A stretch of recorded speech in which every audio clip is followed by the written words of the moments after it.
Hi friends, అందరికీ నమస్తే. నా పేరు వెంకటేష్. మీరు చూస్తున్నారు AP schemes YouTube channel. So ఇవాల్టి టాపిక్ ఏంటంటే, ఆంధ్రప్రదేశ్ రాష్ట్ర వ్యాప్తంగా ఉన్నటువంటి గతంలో ఎవరైతే వాలంటీర్లుగా వర్క్ చేశారో వారికి ప్రభుత్వం నుంచి ఒక గుడ్ న్యూస్ అండి.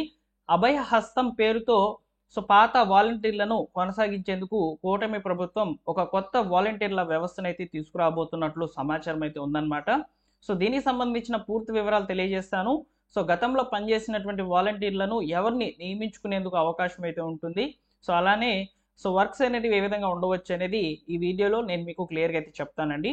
గతంలో వాలంటీర్లుగా పనిచేసిన ప్రతి ఒక్కరూ కూడా ఈ వీడియోని లైక్ చేసి, అలానే ఈ వీడియోకి హైప్ ఇవ్వండి ఫ్రెండ్స్. హైప్ ఇవ్వాలనుకుంటే మీరు లైక్ చేసిన వెంటనే కూడా కామెంట్ సెక్షన్లో అయితే హైప్ అడుగుతుంది అనమాట. ఆ హైప్ అనేది ఇవ్వండి. ఇచ్చిన వెంటనే కూడా ఈ వీడియో నలుగురికి ఉపయోగపడుతుంది. గతంలో వాలంటీర్లుగా పనిచేసిన వారికి ఈ సమాచారం అనేది తెలుస్తుంది అనమాట. ఇక లేట్ చేయకుండా డైరెక్ట్గా టాపిక్లోకి అయితే వెళ్ళిపోదాము. ఫ్రెండ్స్, ఆంధ్రప్రదేశ్ రాష్ట్ర వ్యాప్తంగా గతంలో వాలంటీర్లుగా పనిచేసినటువంటి వాళ్ళకి కూటమి ప్రభుత్వం ఒక గుడ్ న్యూస్ అయితే తెలియజేసింది అనమాట. దీనికి సంబంధించి రీసెంట్గా న్యూస్ పేపర్లో ఒక పబ్లిష్ అయినటువంటి ఆర్టికల్ని నేను మీకు షేర్ చేసే ప్రయత్నం అయితే చేస్తాను. ఇందులో ఉన్నటువంటి ఇన్ఫర్మేషన్ ఆధారంగా మనం ఇక్కడ మాట్లాడుకోవచ్చండి. వాలంటీర్లపై సమీక్ష, అభయ హస్తానికి గ్రీన్ సిగ్నల్ అంటున్నారు.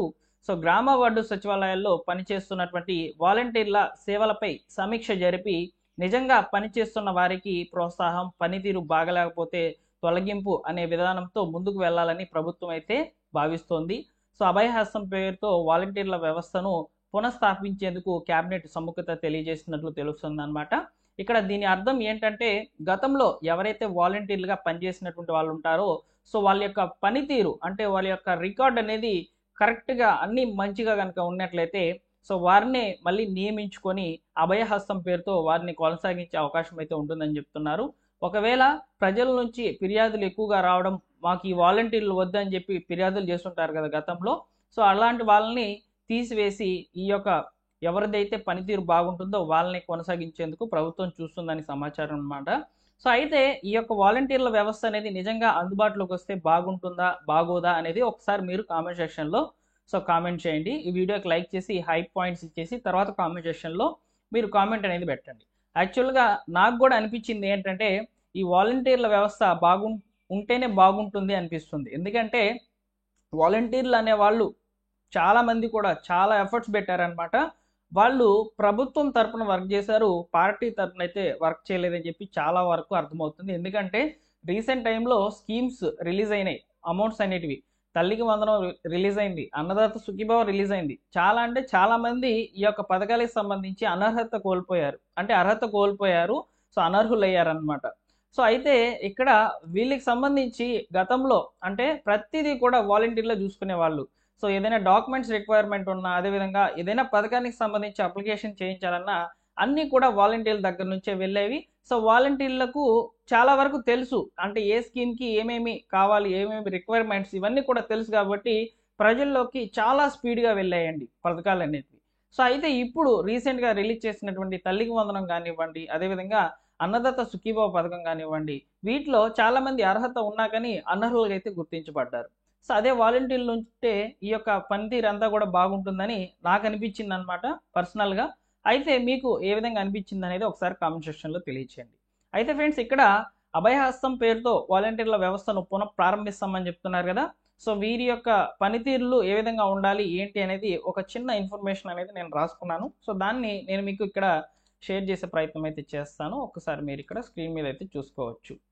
అయితే కూటమి ప్రభుత్వం కొత్త వాలంటీర్ల వ్యవస్థను అభయహస్తం పేరుతో అయితే కొనసాగిస్తుందని మీకు అందరికీ కూడా ఇప్పటి నుంచి చెప్తూనే ఉన్నాను అనమాట. అలానే ప్రజల నుంచి అభిప్రాయాల సేకరణ జరగవచ్చండి. అంటే ఈ యొక్క వాలంటీర్లు అంటే మీకు క్లస్టర్ వారీగా వాలంటీర్లను నియమించారు కదా.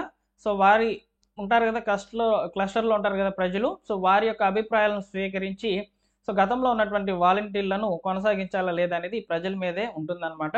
అయితే అభయహస్తంతో వాలంటీర్లుగా ఏర్పడినట్లయితే ఓకేనా. ఒకవేళ ఏర్పడినట్లయితే వాళ్ళకి సేమ్ యాజ్ ఇట్ ఈస్గా గతంలో వాలంటీర్లకు సంబంధించి విధి విధానాలు ఏ విధంగా ఉన్నాయో వాటినే కొనసాగిస్తారనమాట. అలానే గతంలో రికార్డు బాగున్నటువంటి వాలంటీర్లనే తీసుకుంటామని చెప్పి చాలా క్లియర్గా అయితే తెలుస్తోంది. అలానే కొనసాగించినటువంటి వాలంటీర్లు ఇక మీదట ప్రజల నుంచి ఎలాంటి ఫిర్యాదులు రాకుండా చూసుకోవాలి. ఎందుకంటే ఫిర్యాదులు ఉంటే ఖచ్చితంగా వారిని తొలగిస్తామని చెప్పి పర్టికులర్గా అయితే చెప్పున్నారు ఆ చిన్న ఆర్టికల్లో.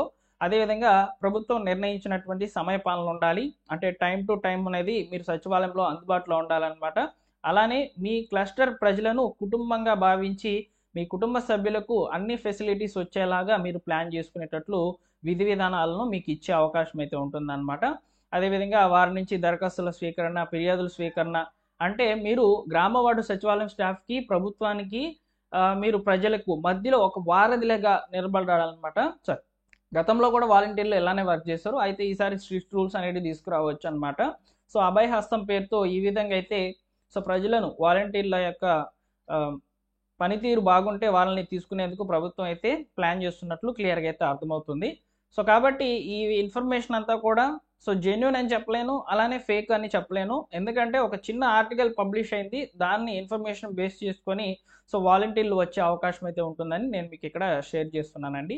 సో ఈ వీడియో నచ్చినట్లయితే లైక్ చేయండి. అలానే సో గతంలో ఉన్నటువంటి వాలంటీర్ల వ్యవస్థ పునఃప్రారంభిస్తే బాగుంటుందా లేదా అనేది ఒకసారి కామెంట్ సెక్షన్లో తెలియచేయండి.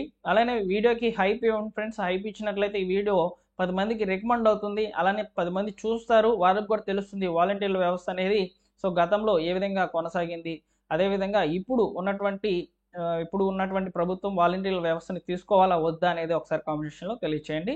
మరొక ఇంపార్టెంట్ వీడియోతో మీ ముందుకైతే వస్తాను. తప్పకుండా లైక్ చేసి సబ్స్క్రైబ్ చేసుకోండి ఫ్రెండ్స్. ప్రభుత్వ పథకాలకు సంబంధించిన అప్డేట్స్ అనేటివి ఎప్పటికప్పుడు మన ఛానల్లో పబ్లిష్ అవుతూ ఉంటాయి.